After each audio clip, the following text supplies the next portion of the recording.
So I am Mick Goedeken, I'm with Workman Manufacturing, and kind of like to start out a presentation by telling you who I am, and I'm a soil scientist, and I'm going to apologize ahead of time. It is the most difficult thing for me to do, to sit in a chair and present and not move around, so I will be struggling as we go through this a little bit, but I've had over 20 years of experience in agronomy. That ranges from soil testing to retail ag to wholesale ag, in the seed industry. And in the past several years, I've done a lot with research. I was doing my own research and then got involved with a retail organization that wanted me to do research for them.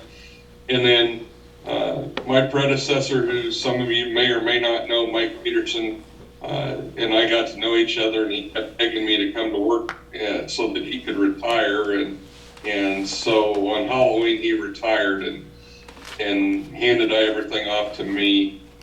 And we still talk on a weekly basis. But to me, my career has been focused on finding ROI, and so I think of myself as a kid digging and playing in the soil, trying to dig up ROI for growers.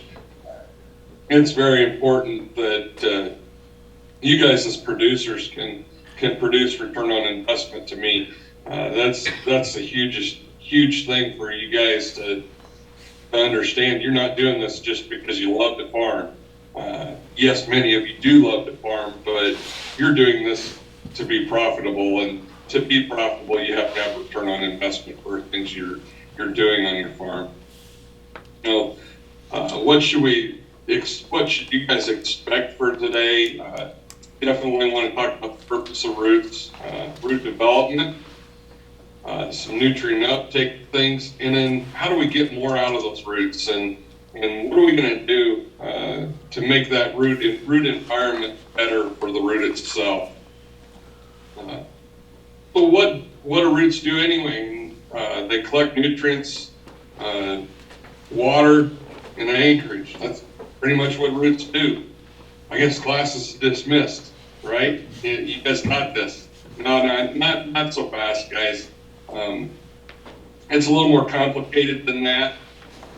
There's so much more that we gotta, and we learn every day what we're doing, and we learn more about roots every day. The minute I think that I'm caught up, there's some new study that comes out or something else that intrigues me. I'm a nerd at heart. I'm going to read articles late at night and try to learn more. So one example is I manage the Goedeken research farm, and last July into June, early July, I came across an article talking about soybeans and how they're utilizing phosphorus late in the growth cycle. And dude, I called the farm manager and I said, have you done the hilling process? And I'm only a couple of miles away from the research farm, but he had thought over the weekend that he was going to do the hilling on the soybeans, and we're gravity irrigated. So I called him. I said, have you hilled the soybeans? He says, no, I got busy doing some stuff with the family, and so I didn't get it done today. And I said, good, don't. And he says, well, why not? And I said, well, tomorrow's Sunday anyway. Rest with your family, and we'll talk about it Monday morning, but do not do anything until you and I have a conversation of what we're going to do there. I'm adding another trial. And he about had a heart attack because he knows that I like to add things last minute, and it turns out that what we ended up doing is, while we were doing the cultivation process, we side dressed 4 gallons of 1034O, and that equated to 5 bushel increase in soybeans, which is a huge increase when you think about it, and a huge return on investment. So that was just a little thing that I learned about those lateral roots, those soybeans taking up nutrients late, and maybe we could get into the plant and help boost that yield, help save some of those pods from aborting late in the season, and sure enough, it did work. You know, we think about the primary purposes of the roots, water movement. So we're taking water in. We're going to get that water into the plant. We're going to move that water around within the root system. Maybe we're pulling from a deep water source, moisture that was there deeper. And maybe we're pulling from the shallow reserves where we got a rainfall if we're lucky. We're moving nutrients, so we're moving nutrients through that root system from the soil into the plant itself, so that we can move it up into the plant and produce green material to photosynthesize. Temperature regulation, and this is one a lot of us don't think about, but you know, when it's 190 to 100 degrees outside, and you guys in your environment surely understand that plant has to cool itself to respire. And part of that cooling process comes from those roots being down in that cooler soil. And we'll talk about some root development things and temperatures here later on that really is interesting to me and drives me to figure out how we can do things better.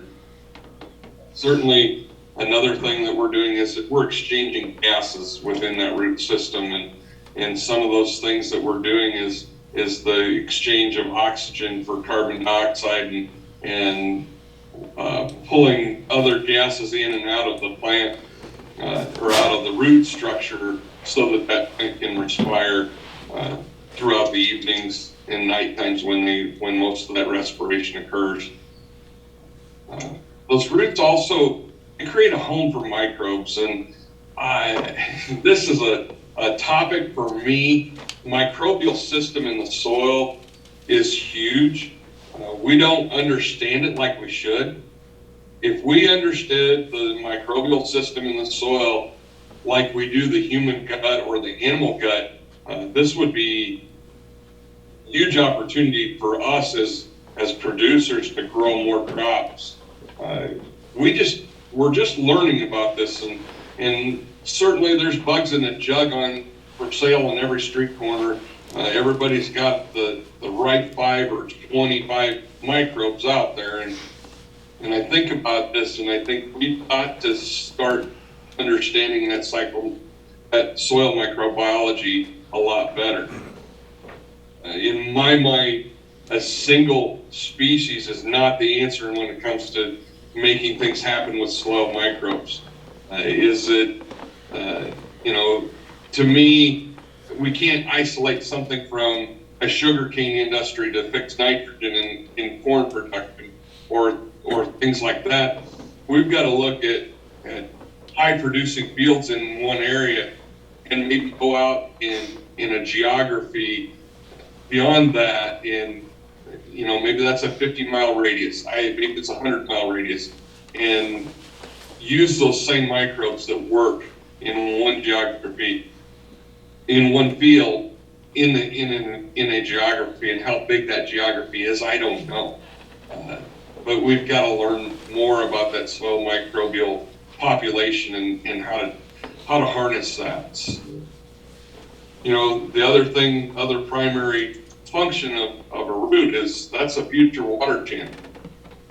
And we don't think about that, but that gain root from last year's crop is now becoming a water channel to get water down into that root system for that plant, for the current growing plant, or for the upcoming to be planted plant. Secondary actions of those roots, storage of photosynthase. So during the day, that plant's taking in sunshine, doing its job, and sucking in that sunshine. Well, it's got to do something with that energy that it has absorbed, so that it can actually utilize that in its metabolic processes in the future. Well, where's the plant going to stick that? It sticks some of those photosynthase down in the roots and says, hey, hold on to this, be my bank for a minute. Let this be what it where we can get at it when we need it. Also roots also synthesize growth regulators. Now, we utilize growth regulators in our industry all the time, whether we're trying to promote root and shoot growth or we're trying to shorten plants up. Doesn't matter. Those roots have some ability to do those growth regulators to produce those themselves. A lot of what we use is a synthetic in order to help promote that or exacerbate those conditions. The final secondary one is propagation and distribution of metabolic fluids. So they make metabolic fluids themselves, and then they distribute those metabolic fluids throughout the plant or up into the plant material. Probably anchorage is often considered a third purpose of the roots. I consider it personally more of a primary purpose. I mean, if we don't have that plant anchored into the ground, certainly yesterday when we had 50 to 60 mile an hour gusts where I live all day long, and sustained winds of 40 to 45 all day long. If we didn't have anchorage with our tree roots, of course we have nothing growing at this point in time, and we've been awful dry, but if we didn't have that anchorage, those trees would have twisted out of the ground and blew away. So certainly we think about our row crops. Those are things that we need. We need that anchorage for that plant, and that needs to happen all the time. And I think that's more of a primary than a secondary or even tertiary purpose of a root itself. Now, when we think about roots and you think about the different plants, there's several different root types. And when we think about the root types, there's actually 10 different root types have been identified from different species of plants throughout the world. And the three circled there, I'm going to focus on those. That first one is a soybean root system or edible bean root system. They're very similar. The second one down there, that's cotton. Very much a tap rooted with some broad roots up high. And then the bottom one there is corn. And I think those three root systems will, especially the last two, will fit what your environment is and what you guys are used to looking at. And you look at that corn root compared to that cotton root, it's a little bit broader reaching. It's got a lot more mass to grab nutrients, where that cotton root's more of a narrow root system. It needs to have nutrient placement where it can get at it. And you compare that to some of the grasses up here in the upper right-hand corner, those systems are very shallow, where the cotton root and corn roots are deeper. You think about, and I'm going to reference corn in this case because that's where I've got the most data. Young plants, when that radicle emerges from that root system, and this is why we've got to think about soil condition and having a proper seed bed, is when that radicle emerges from that seed on a corn plant, it can only push 14 pounds per square inch. That's not very much force. So it either needs to find a path of a channel, a former root channel, a wormhole or something, because it can't really push at that point in time. As that plant grows and matures, we get up to where that root system can push up to 300 pounds per square inch. That happens somewhere between like a V10 and a tassel time. And of course, a cotton root would respond quite similarly. I don't have good numbers on the cotton roots, how much force that they can push with at different growth stages. when we think about root growth and development, it's important, and it needs to happen quickly because we plant that seed and then that plant needs to take off and it needs to sustain itself. Once the plant is above ground, we start photosynthesizing, and so it's got to start grabbing nutrients out of that soil, so it needs to grow rapidly. Roots typically grow differently than what we think. Generally, people would think that, oh, roots have sensors on them and they go towards nutrients, they go towards water. I get this all the time where guys say, well, that's how roots grow. They go to the nutrients. Unfortunately, they don't do that. Roots grow by gravity. Gravity moves the roots downward. This is Kurt. Temperature also is a driver. So if we think about corn root,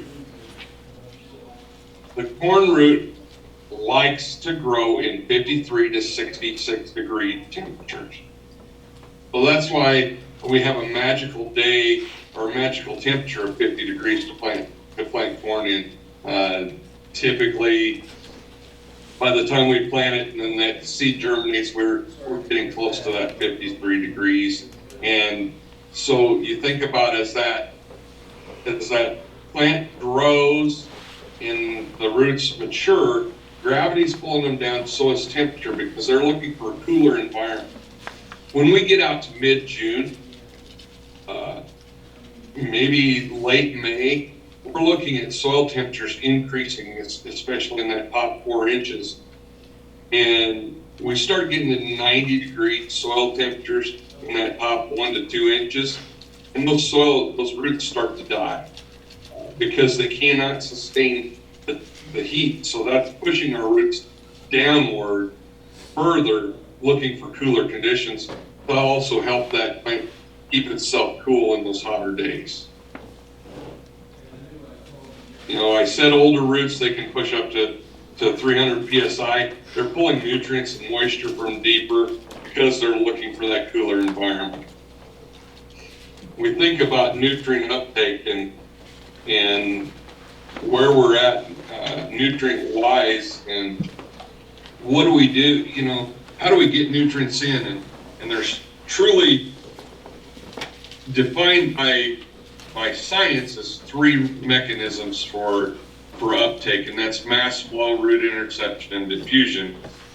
I tend to think myself that root interception and diffusion, they can kind of get lumped together as one, because you have to have, for diffusion to occur, you have to be really close to that root system, almost intercepting. You have to be touching it. So root interception and diffusion can happen. You could lump those together. Mass flow, let's talk about it. Your primary nutrients there are nitrogen, sulfur, molybdenum, and boron. Those are the biggest ones that utilize mass flow. If you look at the chart there on the right, there's a lot of nutrients that cross over between several of these, and that happens, and that's perfectly fine, and that's what makes our plants successful. Mass flow, we think about that is water movement into the root system. So nitrogen, sulfur, molybdenum, boron, those mobile nutrients are going in with that water. That's the easiest way to think about it. Root interception, the biggest 3 there are copper, iron, and zinc. Those, they're actually, the root physically has to touch those to take those nutrients in. There's no other way of explaining it. That has to touch it to be able to absorb it into the root system. And then diffusion, that's moving from a high concentration to a lower concentration. So phosphorus, potassium, manganese, and zinc. You know, I already said zinc did root interception, but there's also a lot of carryover. And so we have a lot of carryover between the two. But zinc is one of those that does both. It does root interception and diffusion, moving from area of high concentration to low concentration. That happens, like I said, diffusion, in order for that to occur, to be close to the root systems, that concentration gradient can occur. We think about that compaction and push that we talked about earlier, and this is from a study that I did at the Orthman Research Farm last year, where we were comparing an 8R tractor to an 8RX. And I just threw up the 8R tractor here with duals on the front and the rear. It's full dual all the way around. Smaller tractor because we're doing smaller scale research. But that tractor weighed 28,000 pounds, and over here on the left is our depth from 0 to 15 inches. I don't have a guide on the bottom because it gets really messy, but every 7.5 inches across 16 rows. So I start in a furrow, or the furrow slice where the seed is planted, 7.5 inches over on the shoulder of our ridge till, and then 7.5 inches over into the bottom of that ridge, 7.5 over to the next shoulder, 7.5 over to the next row of plants. So that's what this is representing, is every 7.5 inches across those 16 rows. And the one thing I want to say is we never went out here in this field when it was not ideal conditions. This is post-planting. We had pulled stalks, we had strip till, planted, and prior to cultivation. So this was in June, just prior to cultivation occurring. And so we're looking at just a stalk pulling, one tripper, and a planting pass. And you can see that we've actually put quite a bit of compaction into this field. And right here, our duals show up. Here's our inside dual and our outside dual. The other side of the tractor, the inside dual and outside dual. And we're seeing in that 5-inch range that we're installing up to 280, 290 PSI, or pounds per square inch, of resistance because of those inside duals. And one thing that blew our mind is over here on the left, we had something that was installing some compaction in that 5 to 10 inch increment. And so we started looking and we counted rows and looked across, and we figured out that what we were doing is this was our gauge wheel on our planter, and we had no idea that we were installing that kind of compaction with it. But compaction, if we think about it, 80% of the compaction that we install, or that is in a field today, was installed by human beings. There's only one way to get rid of it, and that is through a mechanical process to pull that compaction out. My personal beliefs is we worry about the top 12 inches, everything below that, as the plant matures, can deal with that harder compaction. If you get below 12 inches, we're dealing with what I call natural fabric. That's that natural soil. It is going to be that way through it at peak, but in a year it's going to be back to natural fabric because all the weight from the soil in the 12 inches above it is pushing down and causing that natural fabric to sit where it is. All the compaction we really need to think about is in that top 12 inches. So how do we get more out of our roots? And I know that I want to leave some time for questions, so I want to get through this and through a few more slides so that we can have time for questions. We want a good microbial population. The picture here on the right is a mycorrhizal fungi that I actually was able to find with the naked eye in the field, and I'm like a little kid out there jumping up and down because I actually got to see one live in the field, not under a microscope in a lab, and it was a per-chance situation in western Nebraska that I was able to dig this up and actually see it. We need to get more out of our roots. We got to get our microbial population right. Now, what is that answer? I don't have that answer, but we need to figure out and learn more how we can get more from our soil with the right microbial populations out there. And like I said earlier, to me, that's a studying what's going on around us. That's a region by region, and it might change. It might be in a 5-mile radius. I don't know. We need to reduce compaction, give those roots a chance to grow. We need to conserve some water. We all live in an environment, and you guys know it better than I do. I live in central Nebraska, and you guys in the panhandle of Texas have a lot drier conditions than I do.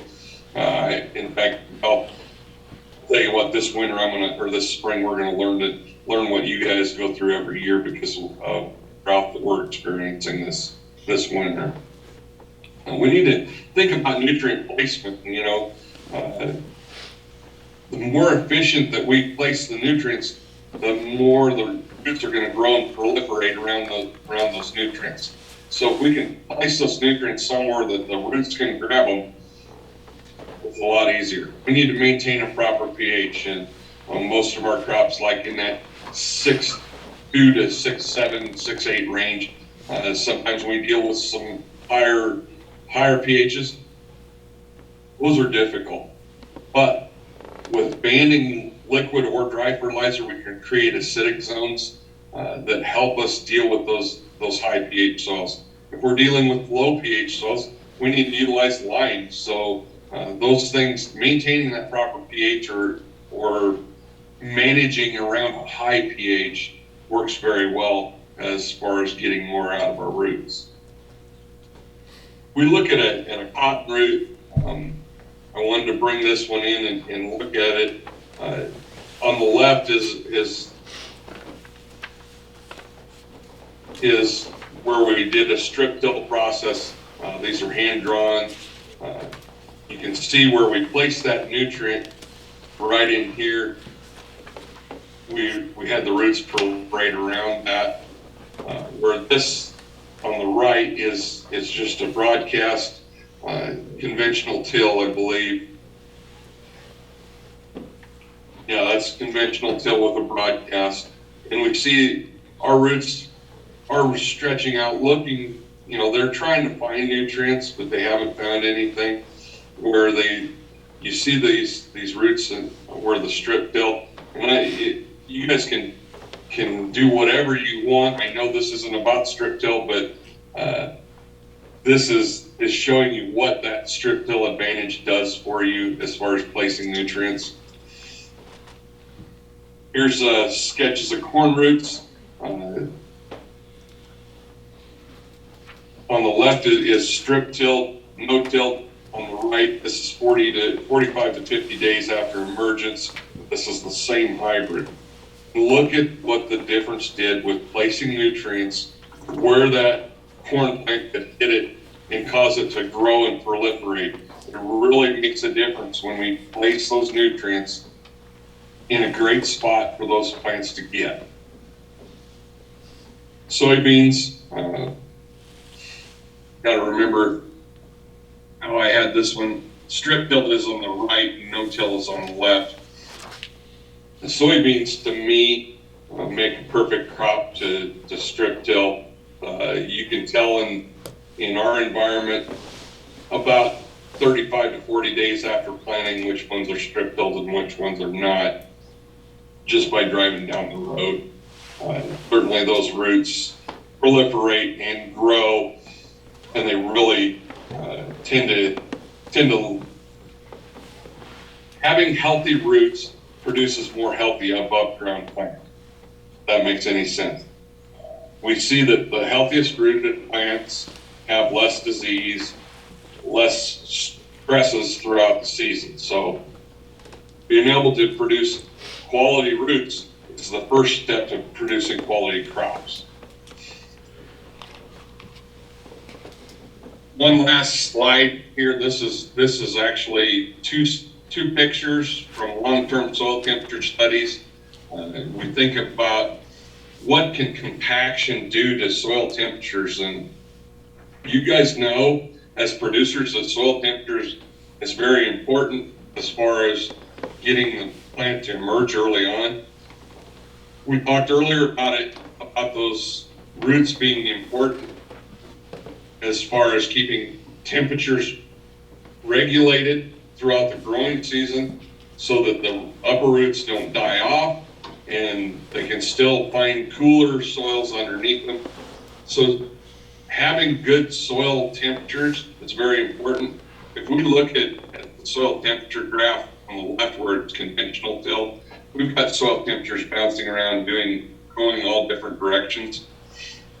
Where if we look at on the right, that strip till, we create a zone and it's a much more consistent soil temperature zone throughout that rooting profile. With that, guys, what do you have for questions?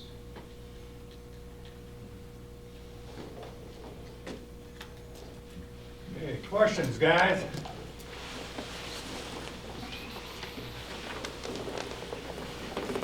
How about strip till versus no till? What are your thoughts? Not be able to hear you. I will relay. Mike, he asked, what's the difference strip till and no till in your mind?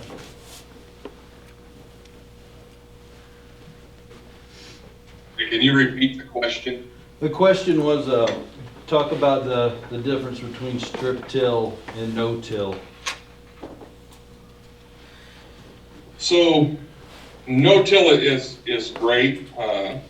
It's a lot better step than, I'm not a fan of conventional tillage or full tillage. And the reason being is we create compaction layers and we create a lot of other issues and we destroy soil structure. Soil structure to me is number one. Strip till versus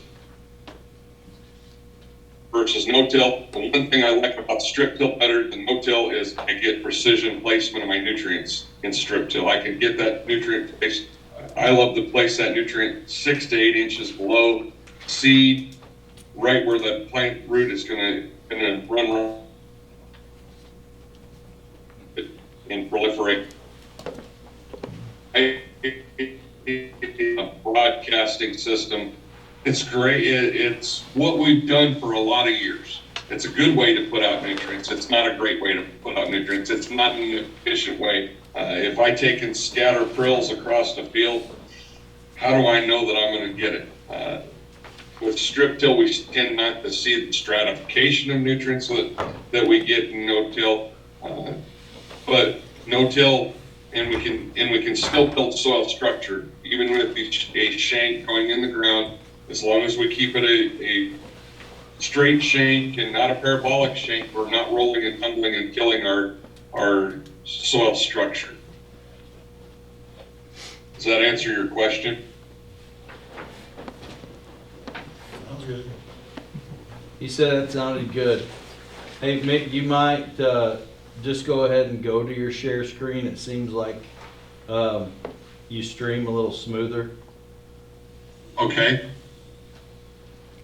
Any other questions for me?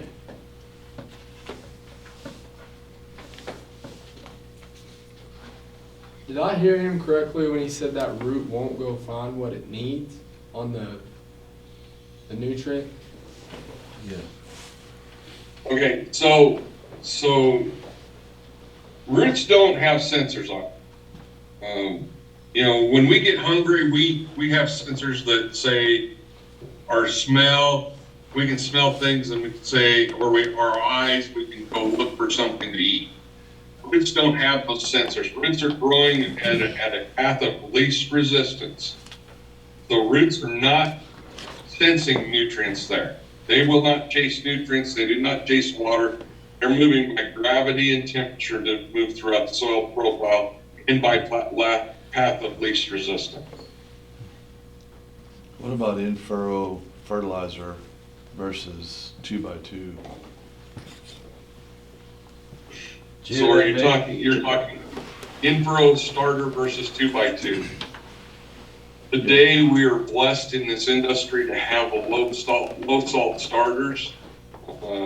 There is no such thing as a no salt starter. If there was, we could all be raising even better crops. But as long as we're using a good quality, and I would say good quality, low salt, but I also want a good combination of nutrients in that starter. I think that's the best method of getting it there. I don't prefer to have it on the seed. I like to have it on the sidewall. I'm a big fan of Precision's placement system, or Yield 360 has one called Dash, where they're actually streaming it between seeds.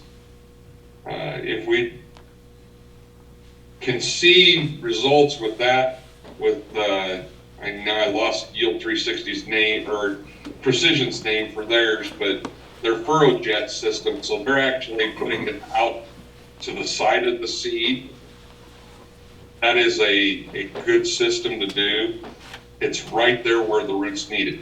If you think in a 2x2 system, so we're 2 inches down, so we're even with the seed, and we're 2 inches over, it takes us till those roots grow 2 inches over, get that nutrient. And we could be, and I say could be, we could be fighting sidewalls compaction, because we are all trained in the ag industry. We go when we can, or by the calendar, and every one of us is guilty of going out there and planting when it's too wet or too dry. And usually too wet, we're spearing a sidewall, creating a sidewall compaction in a 2x2 system. Getting through that sidewall might be an issue for that young plant. Does that help answer your question? Yes.